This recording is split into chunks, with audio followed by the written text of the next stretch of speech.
Hey everyone, future Baron here. I just realized after publishing this video that I left out a couple of BIOS tweaks that are important to at least be aware of in some cases when you're installing Linux. So I'm booting into my machine's operating system, but I'm stopping it with the delete key. This is an Asus motherboard. The delete key gets you into the BIOS. Your motherboard might be different. If it's not either delete F2 or escape during startup that brings you to BIOS. Check with your computer manufacturer's website. There will be somewhere information on how to get into the BIOS settings. Once you're in, go into advanced mode. In the boot section is where these settings will live. First is turn off CSM compatibility mode. Make sure it's disabled. This this will allow you to boot legacy operating systems like Windows 95, things like that. Nobody cares about this anymore. Second one is pretty important. It's secure boot. Most small Linux distributions don't have secure boot keys published with their kernels. So you need to turn it off. The way you do that is instead of saying a Windows UEFI mode, which checks Microsoft keys before allowing a kernel to boot, you say you're with another OS and it doesn't have Windows keys. And say standard for the mode. Finally, under the boot configuration, make sure you've turned off fast boot. So these three settings are enough.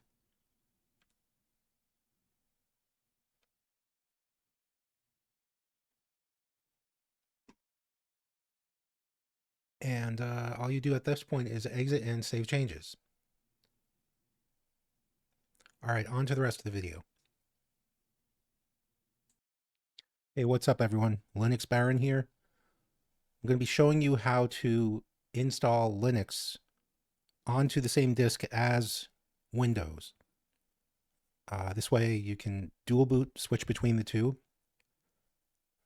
I would like to point out that if you go to some forum discussions, people say, don't do this, don't install Windows and Linux on the same drive. The world will end, your machine will explode, horses and buggies will drive off a cliff and also explode. No, nothing bad's going to happen. At worst, Windows Update is going to make you either turn on secure boot or might make its EFI entry default. It's real easy to change back in the BIOS. All right, so first step, you want to download whatever ISO for the Linux distro you care about. Me, I'm going to go Nobara, nobaraproject.org. Download Nobara, standard images. I'm just going to take the official KDE version. Doesn't really matter. You can choose GNOME if you want.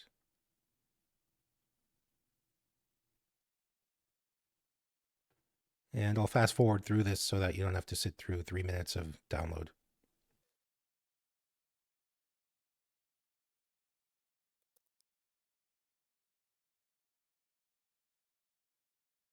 All right, so the download is finished.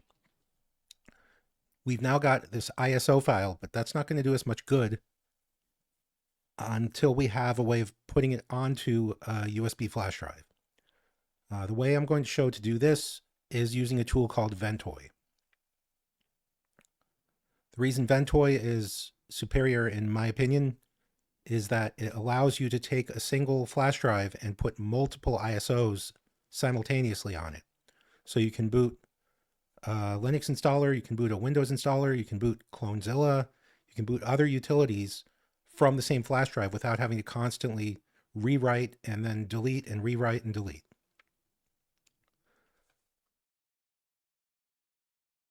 All right, we're going to go and download Ventoy from their main GitHub website.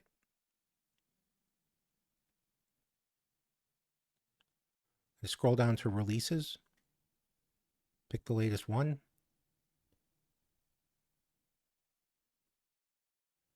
and download the Windows installer.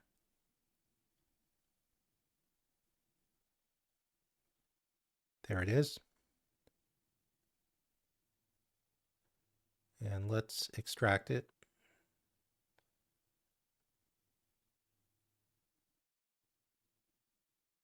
Now, I've already got my USB flash drive in the port. Make sure before you take this step that your drive is actually inserted. Now we're going to create the disk. Yes, we want to allow them to make changes. We're going to put it onto our single USB drive.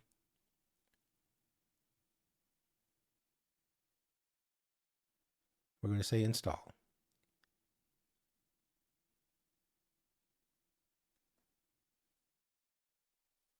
Okay.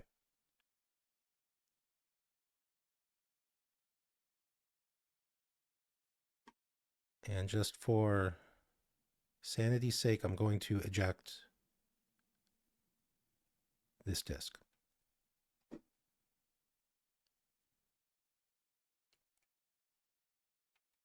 And then reinsert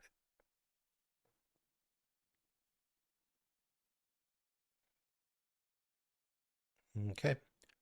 Now there's a Ventoy folder, well, they call it a drive, mounted on my Windows system. It's the D drive for me. Into this, we're going to copy the ISO file that we just downloaded.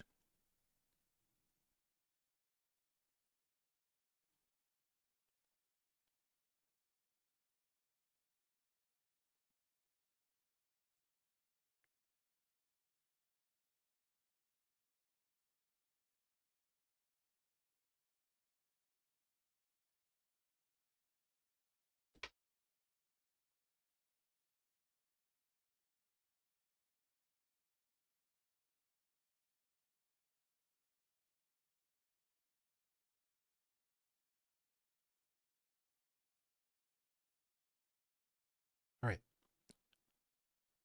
Now we're going to reboot. We're going to keep the USB stick installed in the USB port, and we're going to boot from it.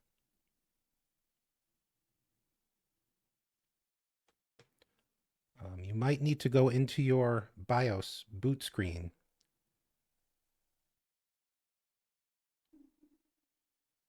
and pick the USB drive as the boot one. In my case, the keystroke to do that is F8, which will bring me into the quick boot menu from my BIOS. You might need to do another keystroke or another operation if you have a different type of motherboard. In my case, it's pretty simple. It's just this UEFI OS on my 512 gig SSD. On my flash drive. And there we go. We're now booting into the Nobara installer. I'm going to boot in normal mode. And we're booting into the Nobara installer.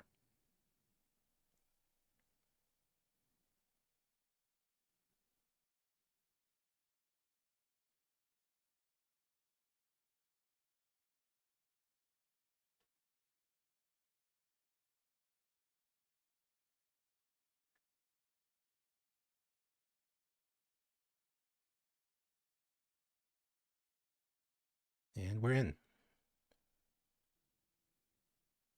And we're actually going to hold off on running the installer for a little bit. I want to use a different tool than the one in the installer for partitioning my drive. The tool I'm going to use is called gparted.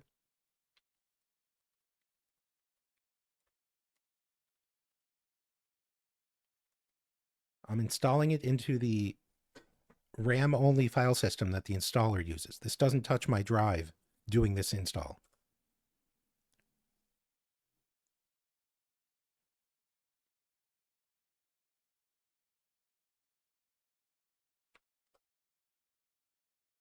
Okay, so we have gparted install.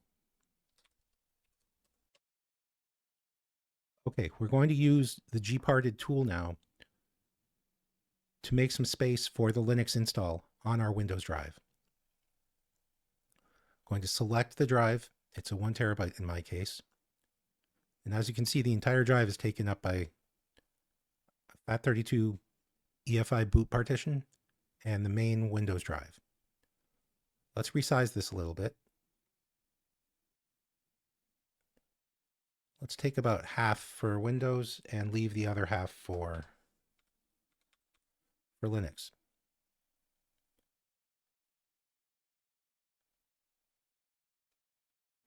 So we just told gparted we want to resize the Windows partition down to a little under 440 gig. And we're just going to apply.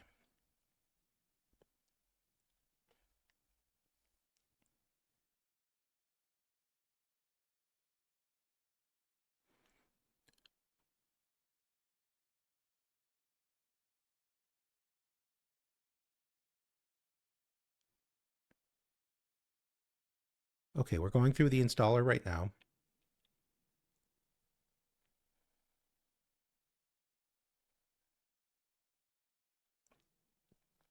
It properly picked up my region, so I can just say next.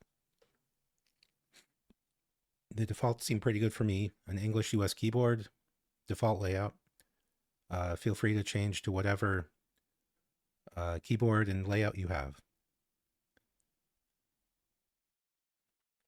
Going to tell it my name is Linux Baron. My parents were creative with naming me, right?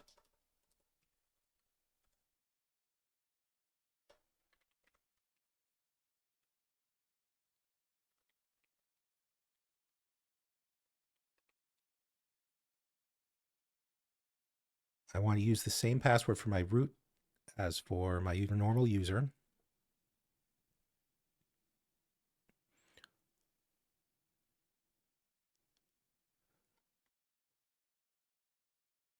Okay, so we're going to select the drive where we want to install it.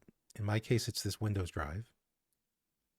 And as you can see, it has 440 gig main Windows partition and then a bunch of free space afterwards. So I'm going to tell it I want to replace this free space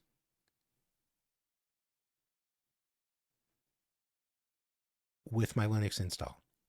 And it's showing me graphically what it's going to create. It's going to create a 2 gig, this red slice here, boot partition. And then it's going to create a larger 490 gig Linux partition formatted in the BTRFS or ButterFS format. This all looks good. It's going to confirm all the things that we've chosen during the install. And then we're just going to say install. I'm going to fast forward through this.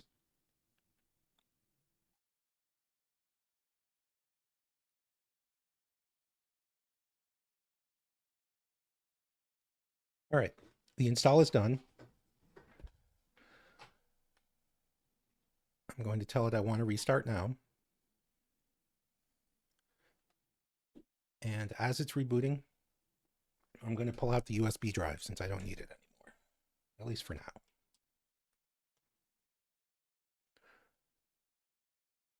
I am going to go back into my BIOS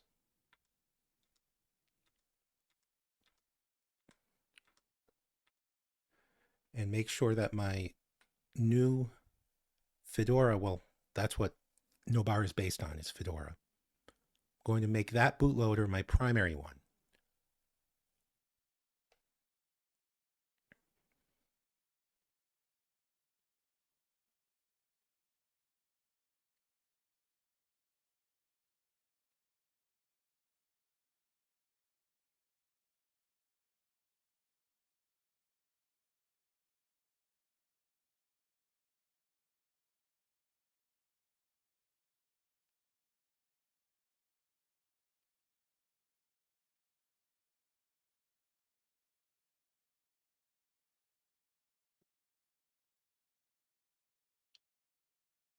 And voila, we have a fully functional Nobara Linux system. I also want to double check that Windows is still bootable.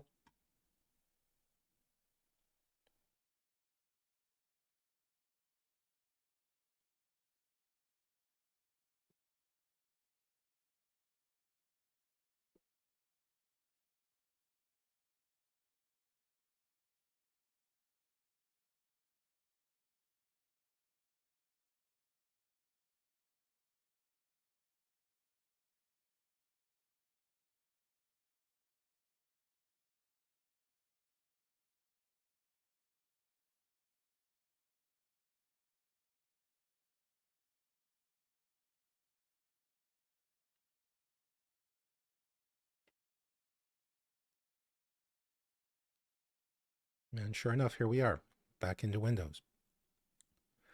So that should do it. You can have both of them on the same disk at the same time and choose which one you want to boot into when you start up your machine. Have a great day, everyone.